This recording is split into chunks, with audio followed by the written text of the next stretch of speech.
Paz do Senhor, amados, estamos juntos para mais uma lição de Escola Bíblica Dominical.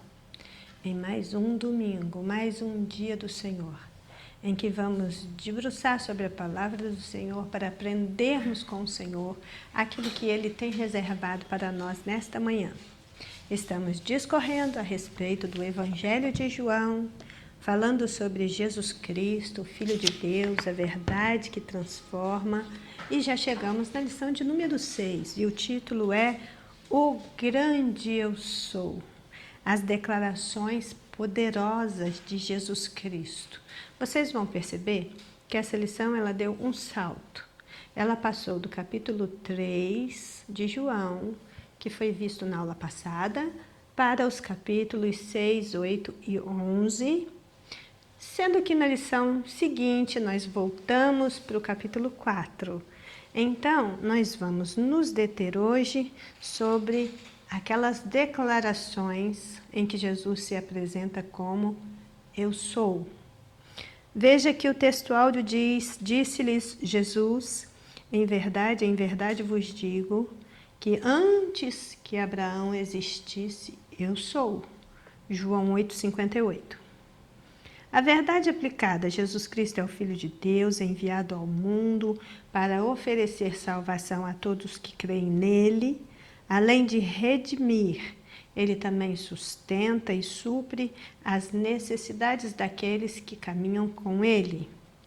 Os objetivos da lição são destacar que Jesus se revelou aos judeus como sendo maior do que Abraão, saber que Jesus estava seguro da sua identidade e missão, e identificar nas palavras do grande Eu sou uma visão da sua divindade. O texto de referência encontra-se nesses 3 capítulos citados, João 6, João 8, João 11. Em João 6, nós temos 3 versículos, o 35, o 48 e o 51. Em João 8, nós temos 2 versículos, o 12 e o 58. E João 11, temos o versículo 25. E diz assim a palavra de Deus, e Jesus lhes disse, Eu sou o pão da vida. Aquele que vem a mim não terá fome. Quem crer em mim nunca terá sede. Eu sou o pão da vida. Eu sou o pão vivo que desceu do céu. Se alguém comer deste pão, viverá para sempre. E o pão que eu lhe der é a minha carne, que eu darei pela vida do mundo. João 8,12. Falou-lhes Jesus outra vez, dizendo, Eu sou a luz do mundo. Quem me segue não andará em trevas, mas terá a luz da vida. Disse-lhes Jesus, em verdade vos digo, antes que Abraão existisse, eu sou. E João 11:25, disse-lhes Jesus, eu sou a ressurreição e a vida. Quem crê em mim, ainda que esteja morto, viverá. Irmãos, nós vamos agora orar em agradecimento a Deus por esta oportunidade santa, única, maravilhosa, imprescindível, que Ele nos concede nesta manhã para estudarmos a Sua palavra. Oremos.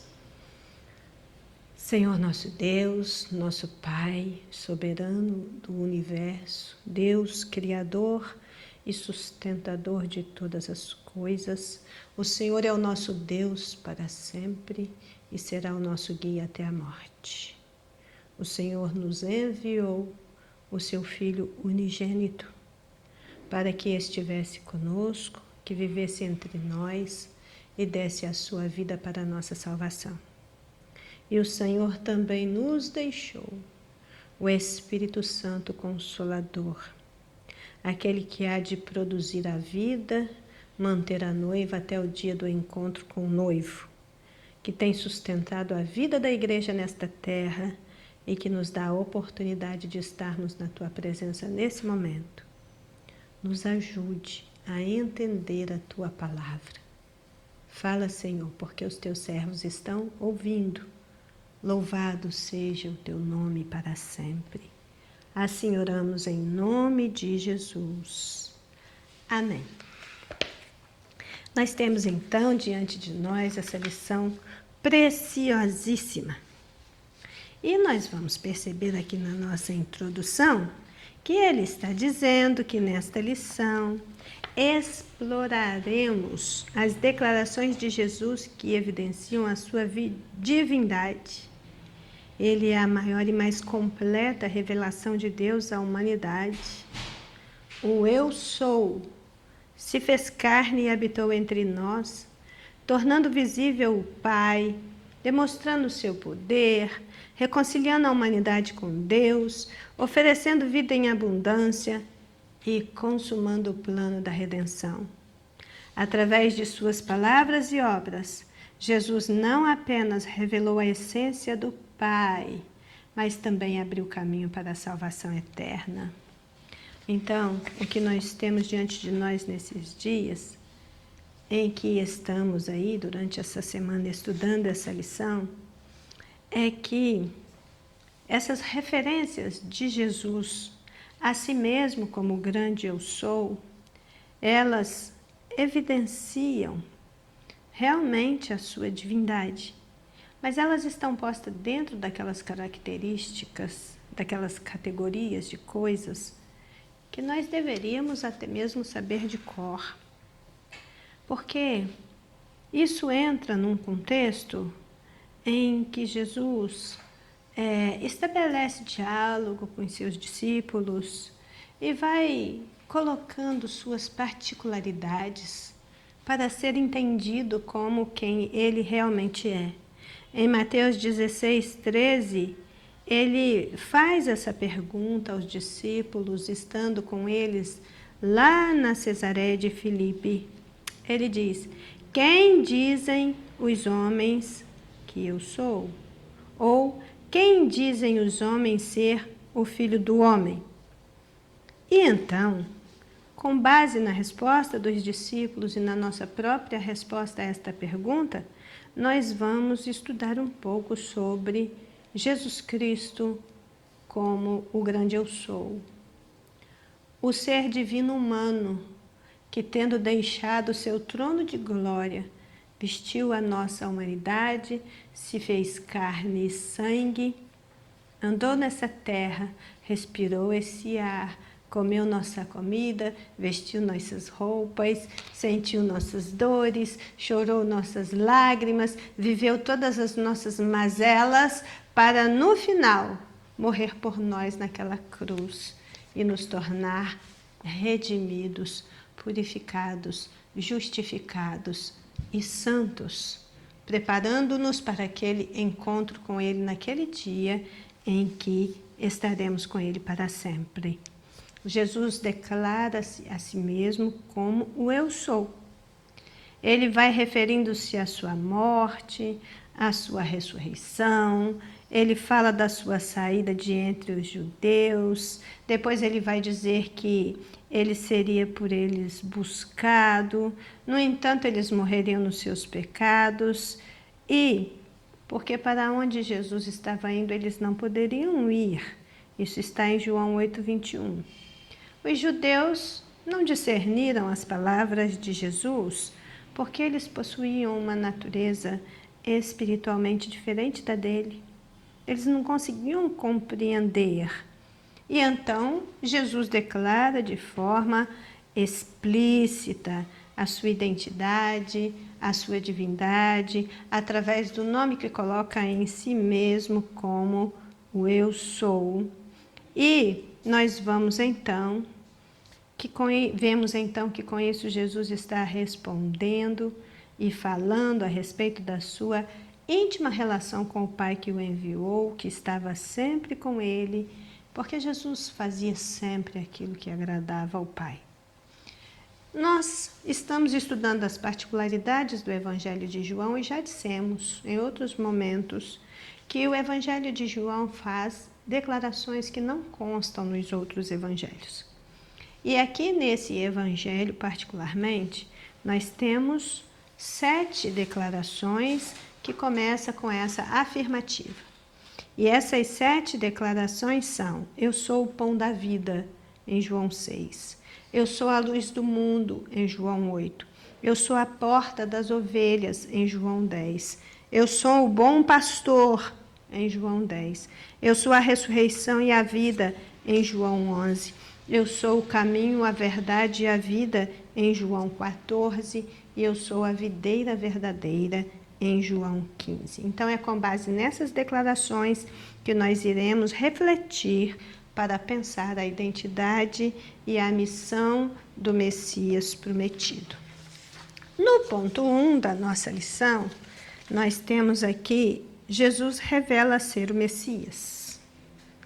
A fim de esclarecer isso de uma forma mais didática, nós juntamos também com 1.2, que diz: Jesus se apresenta como eu sou. Então, Jesus se revela ser Messias e Jesus se apresenta como eu sou.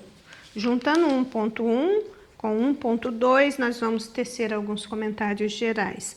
No 1.1 diz: na conversa com a samaritana junto à fonte de Jacó, quando ela afirma que sabia que o mestre viria, Jesus lhe revela que ele é o Messias. Eu sou, em João 4, 25. Assim se apresenta a natureza divina do Filho de Deus. Sobre a samaritana e o contexto de João 4, nós estaremos estudando isso na próxima lição. 1.2, Jesus se apresenta como eu sou.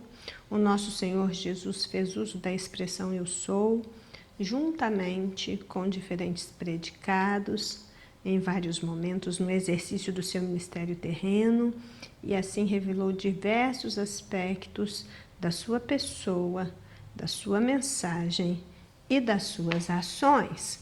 E aí o comentarista aqui da revista vai citar esses 7 momentos particulares em que Jesus fez essas 7 afirmativas a respeito do que ele é.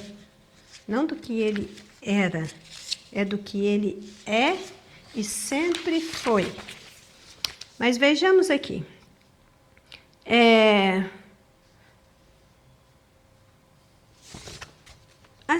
Esses diferentes predicados adicionados ao eu sou, inclusive nessa lição, o comentarista faz uma separação. Ele vai usar as vezes em que Jesus referiu-se a si como pão, como luz e porta, dizendo que estas são metáforas. Depois, quando Jesus referiu-se a si mesmo como a ressurreição e a vida, o caminho, a verdade, a vida e a videira verdadeira, aí ele diz que são predicados. Então, o comentarista está fazendo esta separação entre metáforas e entre predicados nestas afirmativas utilizadas por Jesus para identificar-se a si mesmo. Então, o que nós vamos ver, e cada um deles tem a ver com o lugar, com a hora, com as pessoas e com aquela motivação do coração que somente Deus conhece. Todos eles, todas estas afirmativas são elementos identificadores do Filho de Deus. Todos eles falam da sua natureza divina humana. No capítulo 8 de João, Jesus discute sobre a sua missão. E essa discussão, ela é muito relevante, porque ou nós cremos em Jesus, e que ele, assim como o Pai, é o grande eu sou, ou a nossa crença no Filho de Deus está comprometida. Se você ler João 8:23, por exemplo, lá está dito: vós sois de baixo, eu sou de cima. Vós sois deste mundo, eu não sou deste mundo. Por isso, eu disse que vós morrereis em vossos pecados. Por quê? Se não credes que eu sou, morrereis nos vossos pecados. Ou seja, é só crendo que ele é e que ele é o grande eu sou que nós temos essa oportunidade de enxergá-lo como Deus, de ir até Ele, buscando aí aquilo que só Deus tem a oferecer. Veja, o que a gente precisa fazer é ler o texto com um pouco mais de clareza e discernimento. Há momentos em que Jesus está dizendo eu sou apenas para que isso seja interpretado de uma forma mais compreensível para quem está ouvindo. Ele utiliza sim de metáforas para referir-se a si mesmo. É como se ele estivesse explicando de uma forma mais abrangente para que o entendimento a esse respeito também fosse um entendimento ampliado. Mas existe, de fato, aqueles outros versículos onde ele não está utilizando metáforas, ele está apenas falando dos seus atributos divinos, né?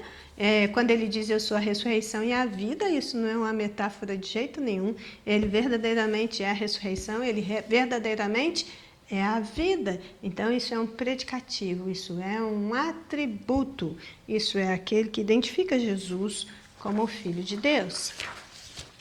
Então, se em Jesus o Deus eterno se manifestou aos seres humanos, sendo Ele mesmo, Jesus Cristo, gerado e não criado, da mesma essência e da mesma substância com o Pai, então é compreensível que, sendo o Deus Pai o grande eu sou, igualmente Jesus Cristo é o grande eu sou, e na mesma medida o Espírito Santo é o grande eu sou.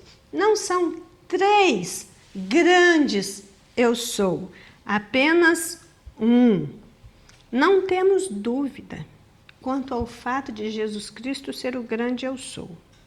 E o escritor aos Hebreus, inclusive, explica isso de uma forma particularmente tocante. Ele é bem tenso nas suas afirmativas.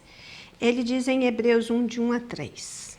Havendo Deus antigamente falado, muitas vezes e de muitas maneiras aos pais pelos profetas, a nós nos falou nesses últimos dias pelo Filho, a quem constituiu o herdeiro de tudo, por quem também fez o mundo, o qual, sendo o resplendor da sua glória e a expressa imagem da sua pessoa, e sustentando todas as coisas pela palavra do seu poder, havendo feito por si mesmo a purificação dos nossos pecados, assentou-se à destra da majestade nas alturas. Então, irmãos, o que nós precisamos entender a partir deste princípio de que Jesus Cristo é o resplendor da glória de Deus e a expressa imagem da sua pessoa. Ele é Deus. Ele e o Pai são um.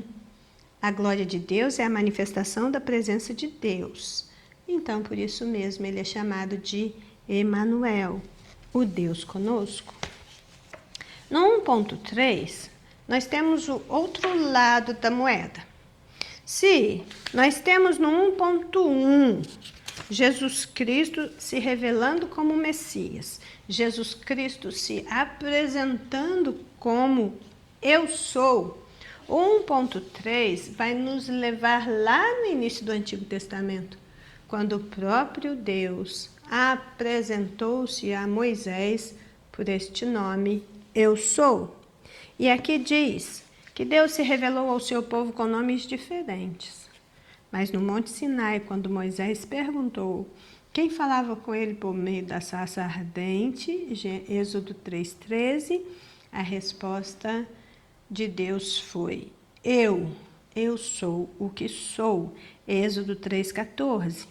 Essa resposta é a revelação total e completa da suficiência de Deus em si mesmo. Eu sou o que sou sugere que Deus é autoexistente, Ele é o manancial da vida. E Deus ainda disse a Moisés: assim dirás aos filhos de Israel, eu sou, me enviou a vós. Êxodo 3,14. Então, quando nós lemos esses versículos de Êxodo 3, do capítulo 3 de Êxodo, os versículos 13 e 14, nós temos essa dimensão ampliada do grande eu sou, a começar pelo Deus Pai. Então, no item 1 e no 1.1 e no 1.2, nós falamos sobre Jesus ser o eu sou. E quando ele quis dizer que assim como o Pai, este também é do seu nome, ele também é o eu sou, nós vamos encontrar isso de forma clara, de forma explícita, nas passagens em que ele diz de si mesmo, eu sou, utilizando-se de figuras de linguagem para prender a mente dos ouvintes, por associação, por comparativos do cotidiano. Mas, nesse item 1.3, nós estamos discorrendo sobre como o Deus Pai se apresentou como eu sou. Nominalmente, Deus e o Pai são um, mas não são a mesma pessoa. A revelação de Deus, ela tem dois propósitos principais. Primeiro, a revelação de Deus tem o propósito de revelar a pessoa de Deus. Mas a revelação de Deus também tem o propósito, tem a intenção, tem a finalidade de revelar os propósitos de Deus. O conhecimento de Deus também segue em duas direções. Primeiro, nós estudamos as características de um Deus incognoscível. Incognoscível, um Deus que não se pode conhecer. Isso por causa da limitação do entendimento humano. Quanto a isso, o salmista se expressa da seguinte forma: a sua grandeza, Senhor, é inescrutável. Salmo 145, 3. E também no 147, 5 ele diz, o seu entendimento é infinito. E em inúmeras outras passagens nós vamos percebendo esse nosso sentimento de impotência diante do conhecimento de Deus. Todavia, Deus também quis deixar com que conhecêssemos.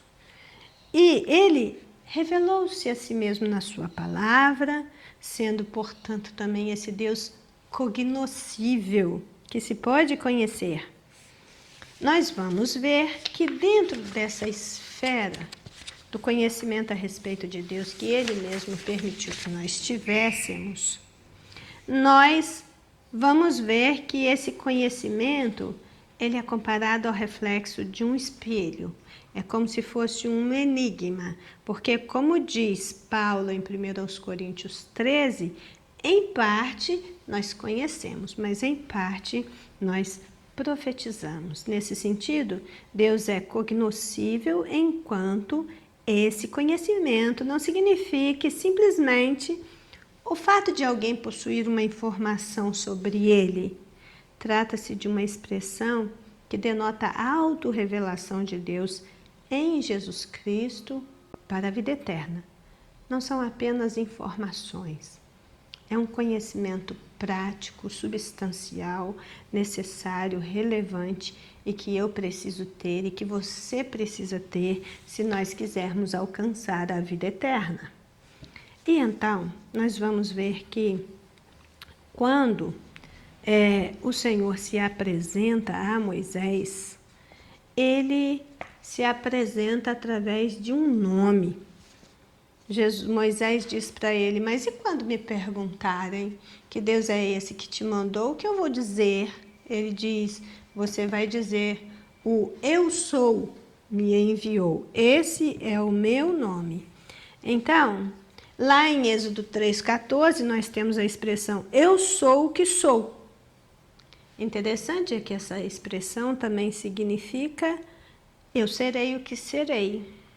Ou, eu tornarei o que me tornarei. Todas as vezes que aparece esse nome eu sou no Antigo Testamento, ele aparece na forma de um tetragrama, que é composto, né, de 4 letras no nosso idioma, mas que São figuras no hebraico que foram transliterados para a gente conseguir fazer a leitura. É o Y, o H, o W e o H. Mas quando se lê, é necessário ler da direita para a esquerda. Então seria H, W, H, Y. Esse nome, com essa apresentação, o Eterno está dizendo para Moisés, para que ele diga para o povo: eu sou, no sentido de que me tornarei o que você necessita. Ou seja, eu me torno a solução dos seus problemas, das suas necessidades. Essa é uma fórmula que expressa a decisão de Deus de verdadeiramente apoiar a saída do povo do Egito e de realizá-la na história através de todos os meios disponíveis. Quando diz eu sou, me enviou a voz, ele está dizendo o Deus de Abraão, o Deus de Isaac, o Deus de Jacó, ele é poderoso para nos tirar dessa situação, para nos manter na caminhada pelo deserto, para nos levar em direção à terra da promessa, para nos estabelecer ali e para ser o nosso guia para sempre. Ele será o nosso Deus para sempre, o nosso guia até a morte, conforme o salmista diz no Salmo 48:14. Bem, a esse nome, há muita discussão em torno de como se pronuncia o nome de Deus, né? Por quê? Porque essas vogais, elas foram escritas, essas consoantes, elas foram escritas sem as vogais. E porque não tem a vogal, nós não sabemos como falar essa palavra. E aí a nossa preferência é falar ou Yahvé, por causa do W com som de V, ou Yahweh, quando se pensa no W com som de U. Mas também alguns falam Javé e outros falam Jeová. Então essas palavras Javé, Yahvé, Yahweh, Jeová, são todas palavras, é a mesma palavra, para a mesma pessoa, para a mesma identificação, e a tradução delas é eu sou. Bem, em Isaías 42:8 está escrito: eu sou o Senhor, esse é o meu nome. A minha glória, pois, a outro eu não darei, e nem o meu louvor às imagens de escultura. Esse eu sou, ele é atemporal. Ele é tanto transcendente como imanente. Aquele que era, permanece e sempre será. Nada pode mudar essa verdade eterna e divina.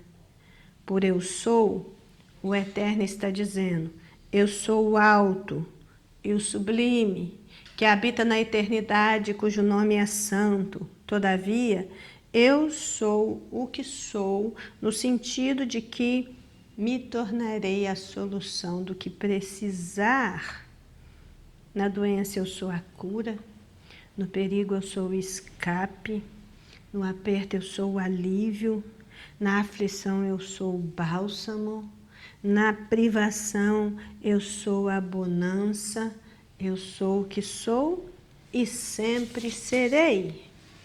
Aqui também, em Isaías 43, diz no verso 13: ainda antes que houvesse dia, eu sou.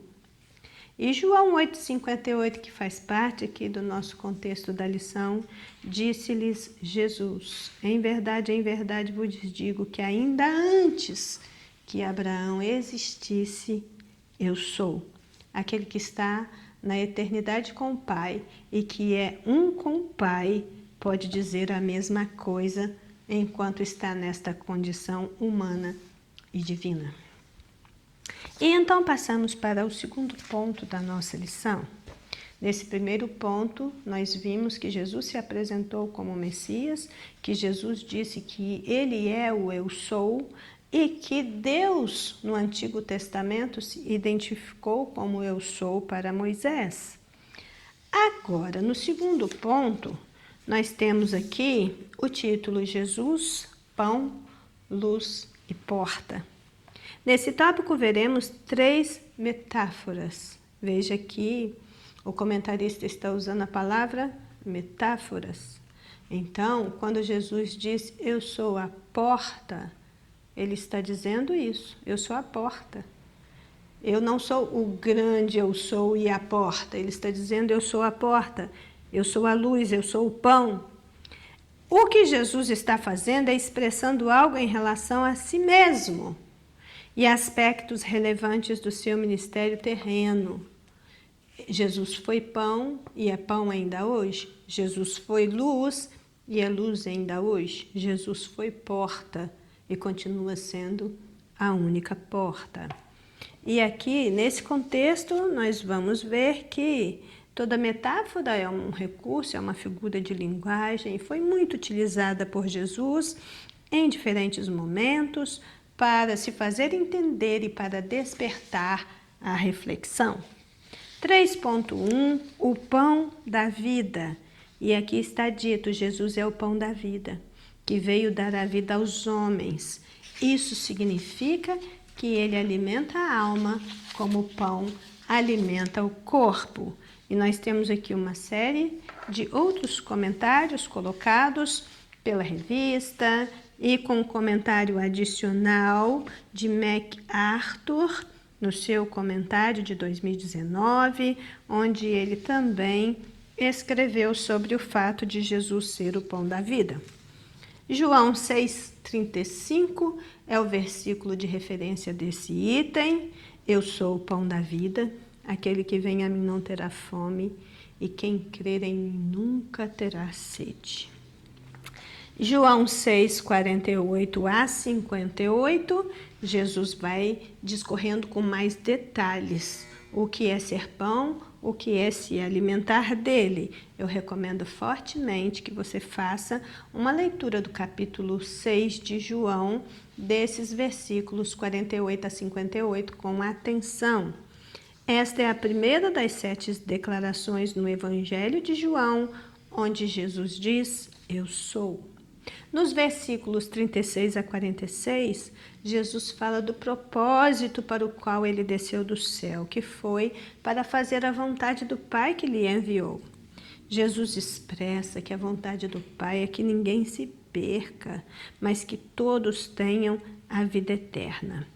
Nem sempre nós vamos ter uma visão, né, uma percepção mais ampliada desses textos, mas a lição que o uso da metáfora do pão pretende ensinar é que o ser humano precisa do pão como seu alimento físico e precisa de Cristo, pão da vida, como igualmente essencial para a sobrevivência. Por isso que quem não se alimenta dele não tem vida nele, não tem a vida eterna. Somente Cristo pode proporcionar tanto o alimento físico, porque realmente as provisões para nós nesta terra são todas bênçãos de Deus pela graça de Deus, como esse alimento espiritual, suficientemente em condições e em quantidade adequada. O pão é essencial à vida. Ele vem de fora e de fora ele vai para dentro. A ausência do pão induz a fome. Fome é algo intrínseco à condição humana onde falta o pão. E essa ausência do pão vai gerar fraqueza, doença e até morte eventual, como acontece ainda em muitas partes deste mundo, com tanto avanço da tecnologia, com tanta coisa disponível à disposição para sanar as maiores dificuldades. A fome do mundo ainda não foi revertida, ainda continua intensa em muitas partes e com um futuro bem sombrio. Mas a questão aqui é que para apaziguar a fome, a pessoa precisa ingerir o pão que lhe dá a vida. que vem de fora. E no caso do pão espiritual, ele vem do alto. Esse sentido da vida espiritual, ele só pode ser encontrado na relação pessoal e íntima com Jesus. Para nutrir, o pão tem que ser comido. Primeiro ele vem de fora para dentro. E depois, para nutrir, ele precisa ser comido. Para receber o pão da vida, a pessoa precisa aceitar a Jesus como seu Salvador.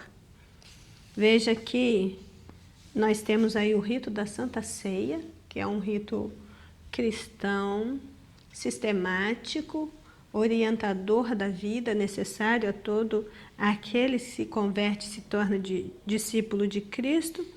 E nesse rito, nesse cerimonial da ceia do Senhor, o pão deve ser partido como símbolo do corpo de Cristo, que foi moído pelas nossas transgressões.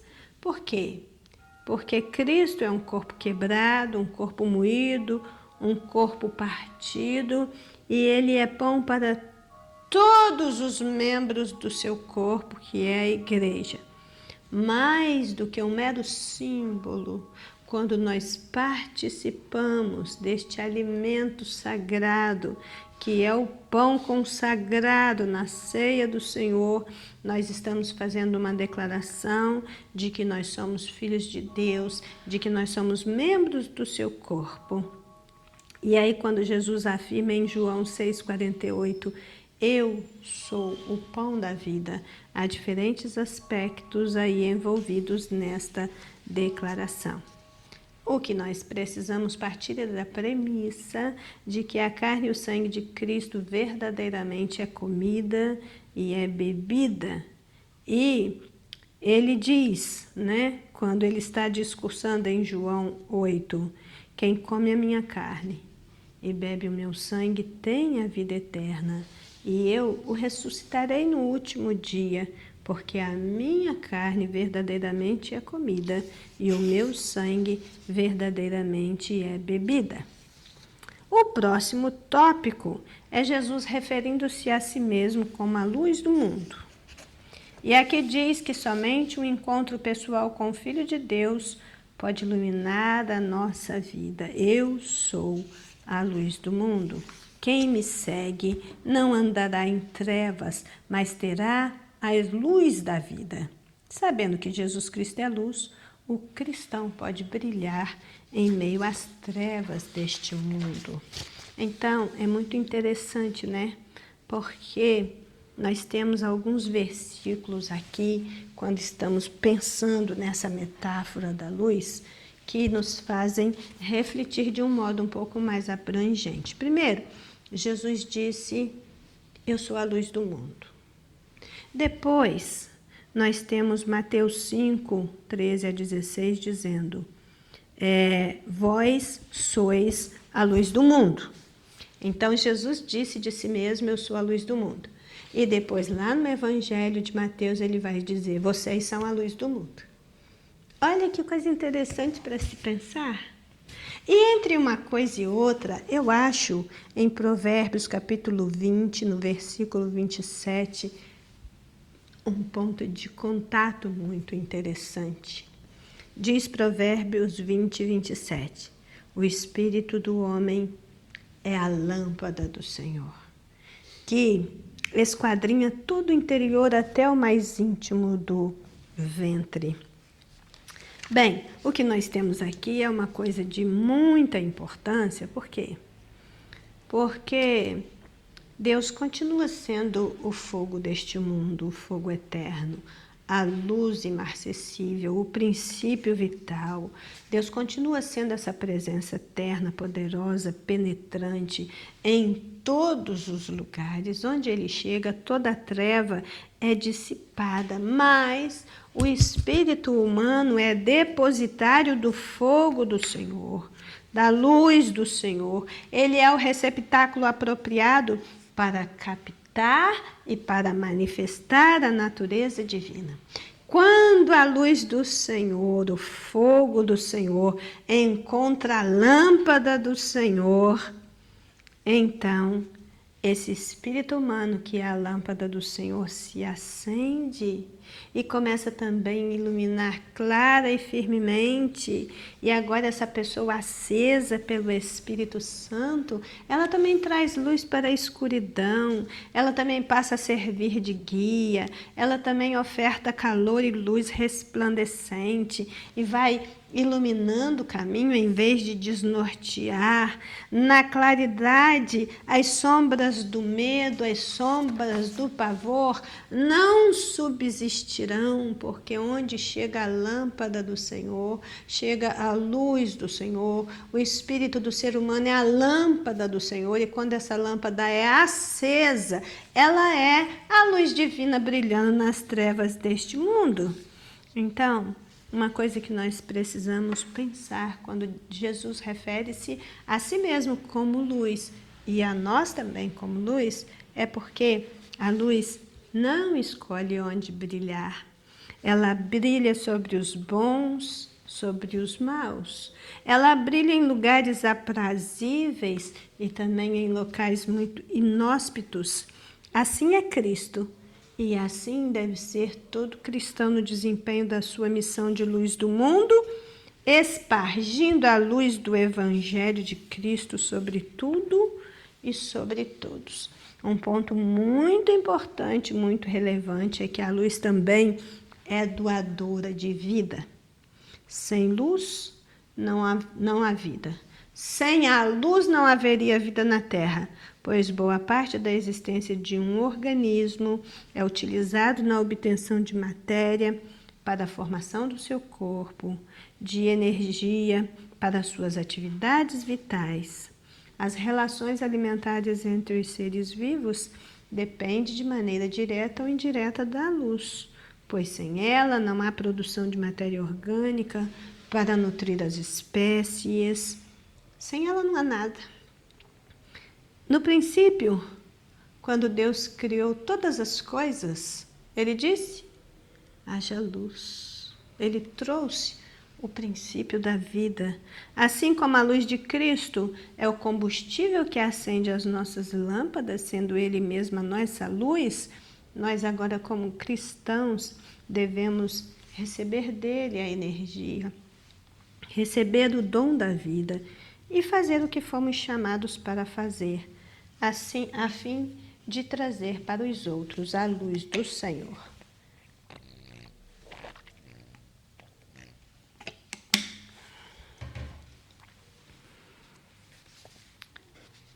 Bem, quando nós recebemos a missão de ser luz daquele que é a luz do mundo, nós vamos também recebendo os seus ensinos através de metáforas, dos quais o sal e a luz está entre as mais simples, mais compreensíveis e de maior impacto na mentalidade cristã. Sabe por quê?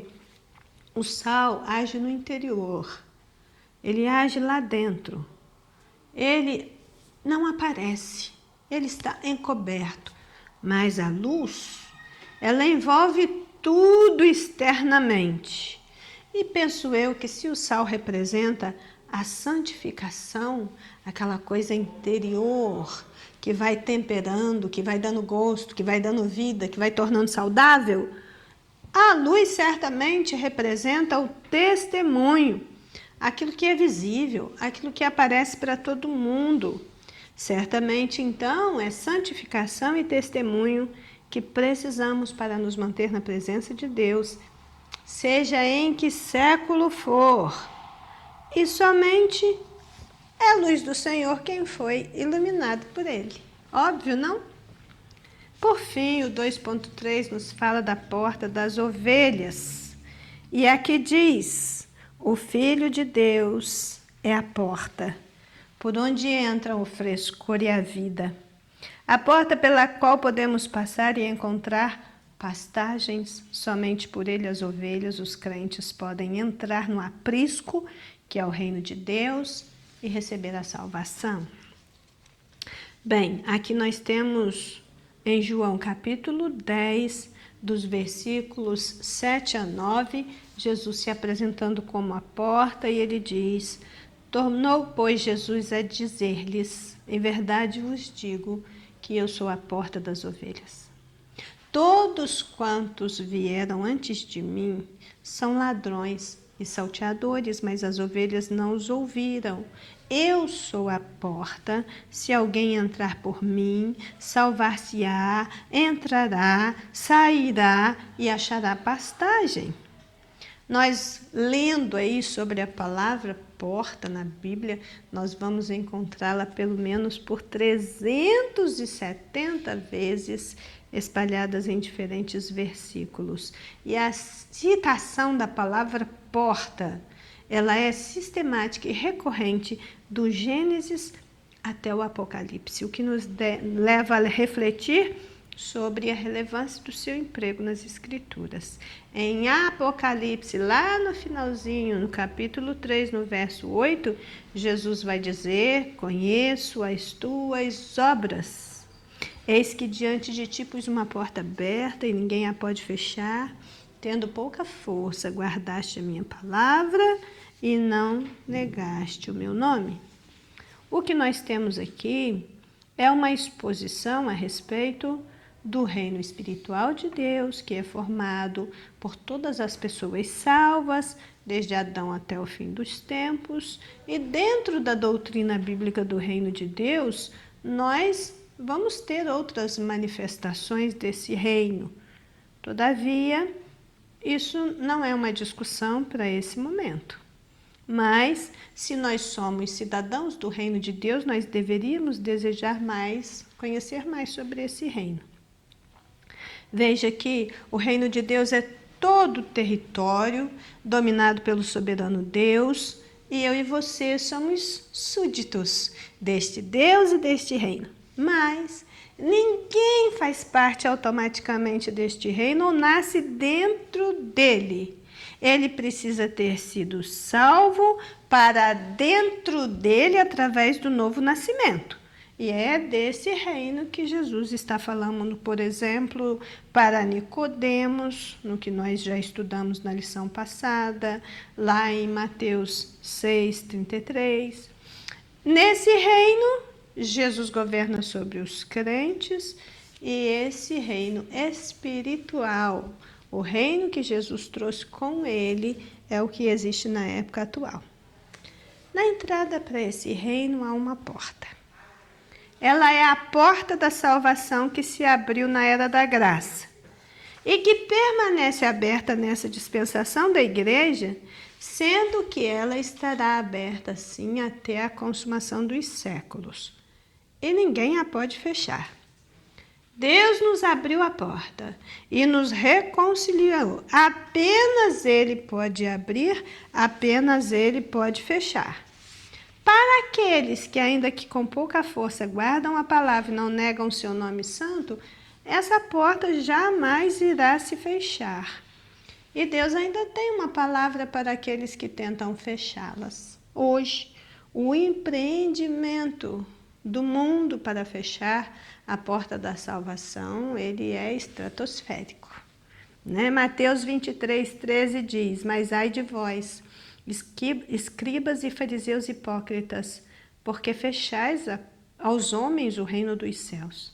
Nem vós entrais nele, nem deixais entrar o que estão entrando. Então é daqueles que colocam impedimento para a entrada de outras pessoas por esta porta no reino de Deus. Então, para entrarmos no reino de Deus, existe uma porta pela qual devemos passar. Ninguém se coloca sob o governo de Deus sem passar por ela. Ter uma porta aberta diante de nós não é suficiente, não basta estar aberta, é preciso passar por ela. Nós sabemos que ela está aberta, a porta da salvação está aberta. A nossa função é mostrar o caminho que leva para essa porta de entrada no reino, mas só vai receber, só vai ser bem-aventurado aquele que realmente passar por ela. E Jesus é a porta do reino. Jesus disse: eu sou a porta das ovelhas. A fé não é a porta do reino. Ela é o que nos dá poder para entrar. Mas a porta é Jesus.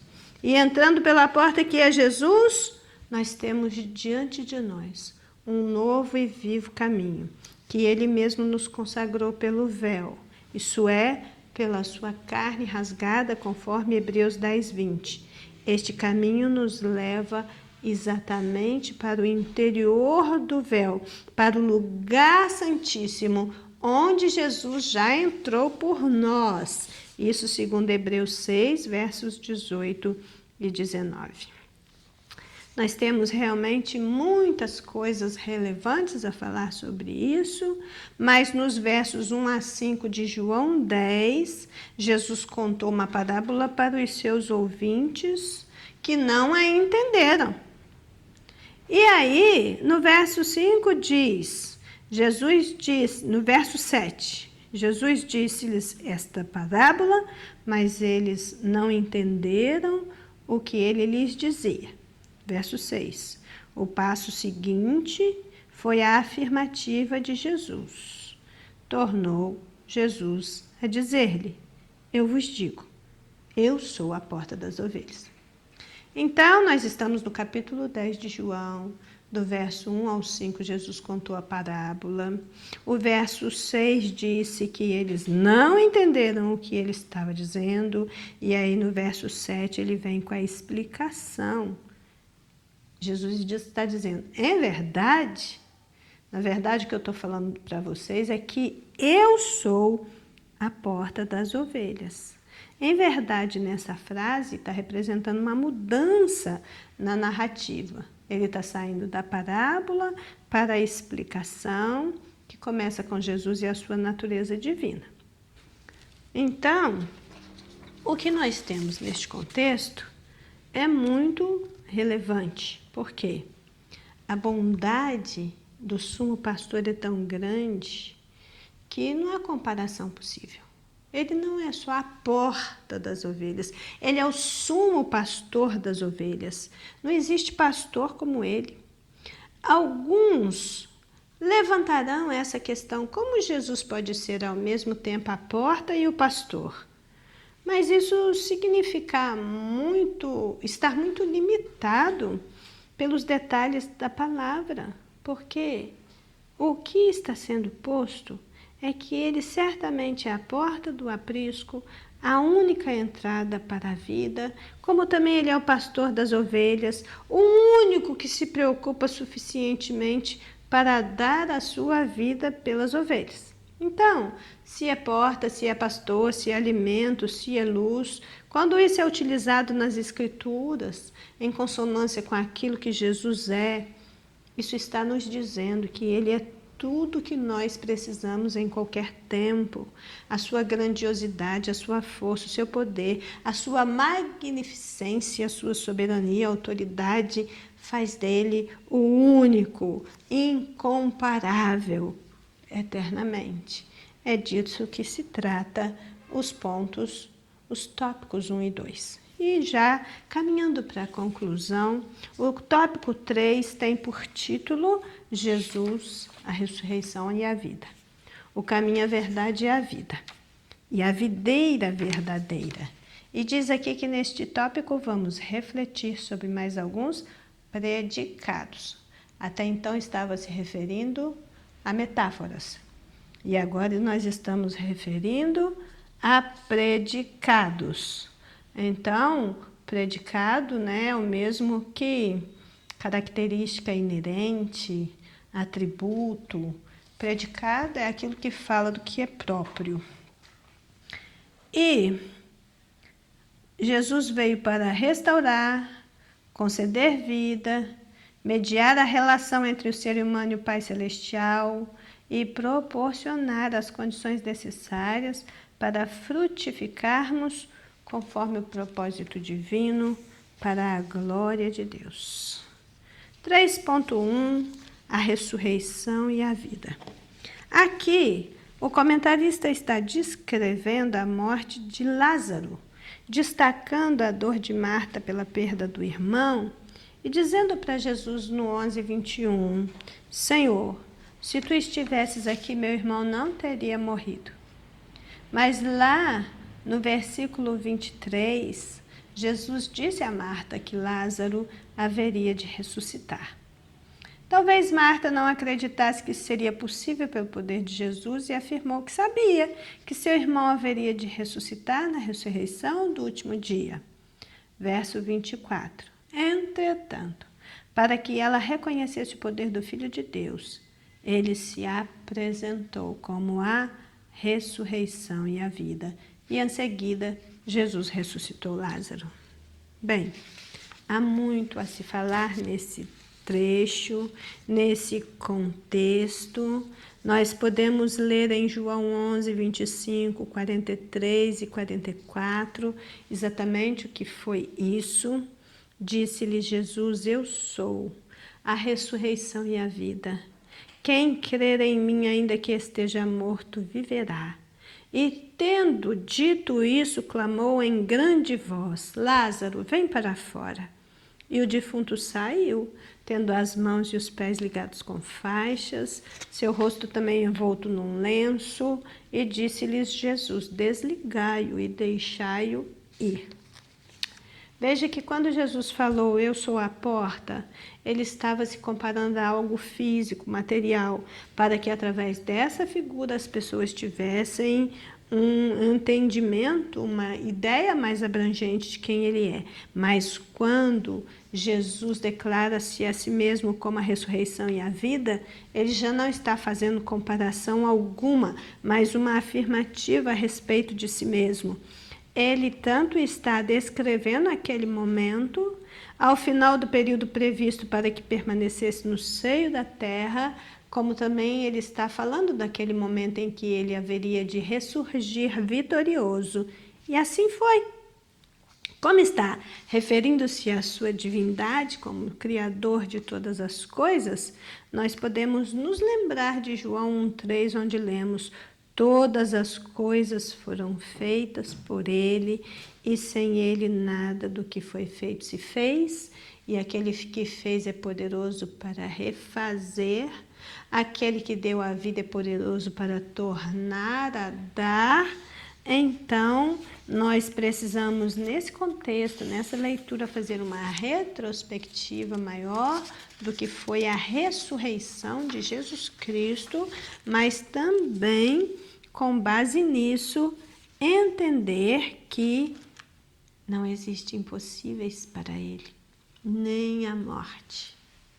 Nem a morte. Com a sua morte, ele matou a morte, ele tirou o aguilhão da morte e ele ressurgiu vitorioso como a primícia dos que dormem, ou seja, aquele que ressuscitou para que todos os que dormirem ou morrerem nele estejam certos de que também irão ressuscitar. Ele é poderoso, ele é maravilhoso, ele é incomparável, o Deus sobre todos os deuses, o Senhor dos senhores, magnífico, eterno, santo, poderoso para fazer o que ninguém pode fazer, inclusive ressuscitar mortos. Bem, porque Jesus é tudo isso e muito mais, a bênção dele chegou na casa de Marta, de Maria e de Lázaro. Na hora de Deus agir, nem um minuto antes, nem um minuto depois, Jesus levanta e ordena que o morto volte à vida. Algo impensável para qualquer mortal. Mas o que está posto aqui é que toda a tribulação tem um fim diante da potente voz que governa o universo. Tudo se aquieta e volta para o seu próprio lugar. Tudo e todos se submetem à sua soberana vontade. A palavra final é dele, mesmo onde a morte está imperando. 3.2, o caminho, a verdade, a vida. Jesus resume sua missão e identidade dizendo que ele é o caminho, a verdade e a vida, ou seja, ninguém vai ao Pai sem que ele seja o mediador desta conquista. Somente Jesus tem vida, somente Jesus dá vida, e essa vida é em abundância. Nós vamos ver aqui, eu sou o caminho. João 14,6 disse-lhes Jesus, eu sou o caminho, a verdade e a vida, ninguém vem ao Pai senão por mim. Segundo Samuel 22:31, lemos, o caminho de Deus é perfeito, a palavra do Senhor é refinada e ele é escudo de todos os que nele confiam. Mateus 7,13, entrai pela porta estreita, porque larga é a porta e espaçoso o caminho que conduz à perdição. Muitos são os que entram por ela. Bem, todas essas tentativas humanas de encontrar Deus por si mesmo são fracassadas. Não existe nada que possa nos levar a Deus senão Jesus. Ele é o caminho. Ele é o único caminho.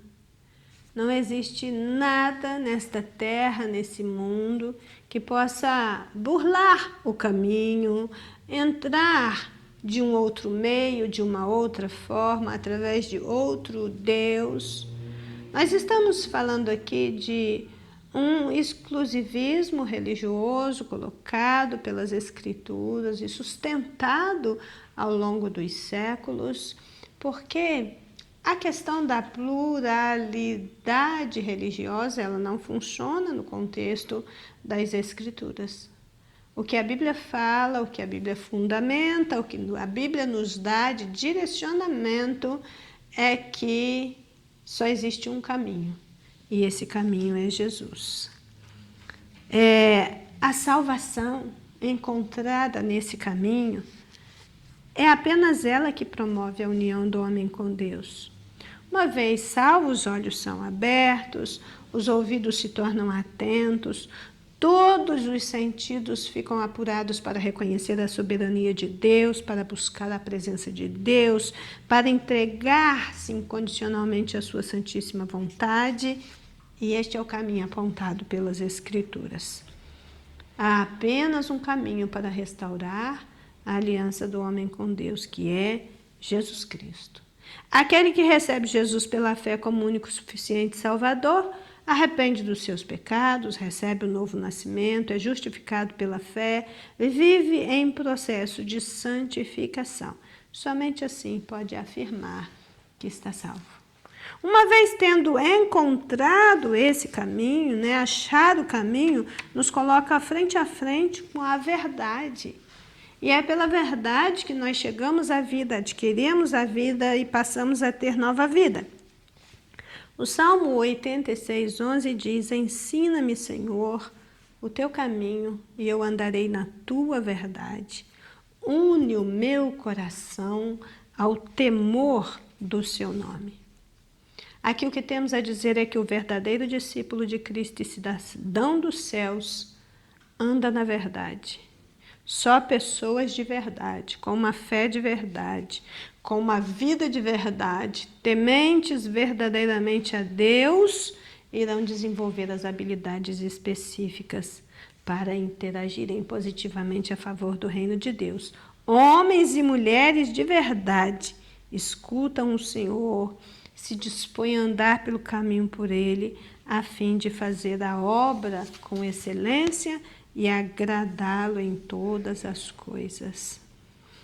E é interessante que essa questão da verdade explanada por toda a Escritura, ela é colocada em muitos questionamentos, em muita argumentação filosófica, em muitos pareceres das pessoas grandes desse mundo que julgam ter uma palavra relevante acerca dela. E hoje, a verdade de Deus, ou a verdade verdadeira, como dizemos, ela está em desuso e em descrédito em muitos lugares, porque as pessoas dizem, eu tenho a minha verdade, você tem a sua verdade, eu respeito a sua verdade, você respeite a minha verdade e vamos conviver pacificamente. Mas, no seu evangelho e nas epístolas, João discursou bastante sobre o assunto e nos entregou a perspectiva divina. Em João capítulo 1, no versículo 14, ele diz: no princípio era o Verbo, e o Verbo estava com Deus, e o Verbo era Deus. E o Verbo se fez carne e habitou entre nós, e vimos a sua glória, como a glória do unigênito do Pai, cheio de graça e de verdade. Então, em 1 João 3,4 ele diz: porque muito me alegrei quando os irmãos vieram e testificaram da verdade. Como tu andas na verdade, não tenho gozo maior do que este, de ouvir que os meus filhos andam na verdade. Então, irmãos, não há como conhecer Deus sem o devido conhecimento das Escrituras. Sem conhecimento de Deus, não há conhecimento da verdade. Para conhecer a verdade e rejeitar os falsos ensinos, faz-se necessário sair do estágio de criança, com uma visão limitada e atitudes infantis, e progredir através da apropriação do conhecimento que emana da palavra de Deus, que é a palavra da verdade. Ninguém tem vida fora disso. E no último ponto, quando fala de Jesus como a videira verdadeira, diz que o crente só pode ter uma vida frutífera se estiver unido à videira verdadeira. O Jesus que disse: eu sou o caminho, a verdade e a vida, ele também disse: eu sou a videira verdadeira. João 15, de 1 a 3. Eu sou a videira verdadeira, eu não sou uma videira, eu não sou mais uma videira, eu sou a videira verdadeira e meu Pai é o lavrador. Toda vara em mim que não dá fruto, atira e limpa toda aquela que dá fruto, para que dê mais fruto.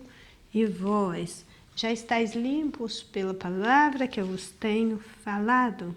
Nós vamos ver que a videira, ela sempre foi símbolo de frutificação e de encanto nupcial. Uma planta nobre de grande valor. Os judeus consideravam a videira como a mais nobre das plantas. E também a videira representava e representa ainda hoje tudo que é de grande valor, tudo que é poderoso, tudo que é frutífero. É uma planta tão nobre que Jesus a escolheu e identificou-se com ela em João 15:1, que acabamos de ler.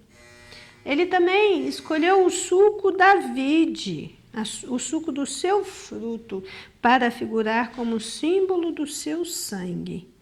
Quando diz: eu sou a videira e vocês são os ramos, ele está dizendo que nós temos a possibilidade de mantermos uma relação estreita e íntima com ele, nos alimentando dele, vivendo nele, recebendo dele o sustento para a nossa vida, para também sustentarmos a outro, aprendendo com ele para ensinar a outros, seguindo o exemplo dele para ser também exemplo de vida para outras pessoas. Então, irmãos, nós terminamos essa lição com esse pensamento. Nós somos cristãos ou discípulos de Cristo? Porque esse processo de frutificação espiritual só acontece na vida de quem já nasceu, cresceu e está maduro. Nós precisamos pensar se somos somente cristãos ou se já nos tornamos discípulos de Cristo, porque ninguém que é crente apenas de nome vai dar fruto, e nem tampouco um fruto que seja aprovado. Então nós frutificamos quando nós estamos vivendo um estilo de vida cristão contagiante, exemplar, que desperta nas pessoas o interesse pelo nosso padrão de vida excelente. Esse despertamento gera busca, abre porta da oportunidade para falarmos de Jesus e gerarmos novas pessoas para Deus. O nosso bom porte em Cristo nos permite crescer na graça e no conhecimento, influencia pessoas, nos permite frutificar, gerando vida, e novos discípulos para Cristo são impactados pela nossa vida com Deus. Tudo porque nós estamos inseridos, arraigados e sendo alimentados pela vida que sai da videira verdadeira, que é Cristo. E assim concluímos aqui, a revista está dizendo para nós, na conclusão, que nós devemos permanecer em Cristo. Ao enfatizar as declarações de Jesus como eu sou, a lição de hoje nos exorta a permanecer em Cristo, porque Ele é suficiente para salvar, para sustentar, para prover, para guardar, para restaurar e nos fazer frutíferos ao longo da nossa caminhada cristã, até que Ele venha, para a glória de Deus. Louvado seja Deus por esse momento precioso que passamos aqui, nessa reflexão, nessa meditação na palavra. Vamos agora orar, agradecidos pelo que o Senhor falou ao nosso coração. Senhor nosso Deus e Pai, oramos a Ti na manhã desse dia, porque a Sua palavra foi lida, a Sua palavra foi explicada e a Sua palavra abriu espaço, abriu caminho para que seja aplicada na nossa própria vida. Nós precisamos deste entendimento fundamental e por isso, Senhor, reservamos tempo de qualidade para passar com o Senhor na escola bíblica dominical. Obrigada, Senhor. Foi o Senhor que nos proporcionou esse momento de conhecimento e de graça para levarmos esses ensinamentos preciosos para a vida. E agora abençoa nosso dia, abençoa nossa casa, abençoa nossos negócios, nossa família. Nosso lar é Teu e o Senhor é nosso. E tudo é para a honra e glória do Teu nome. Assim oramos em nome de Jesus. Amém. Que seja um dia de paz para todos nós em nome de Jesus.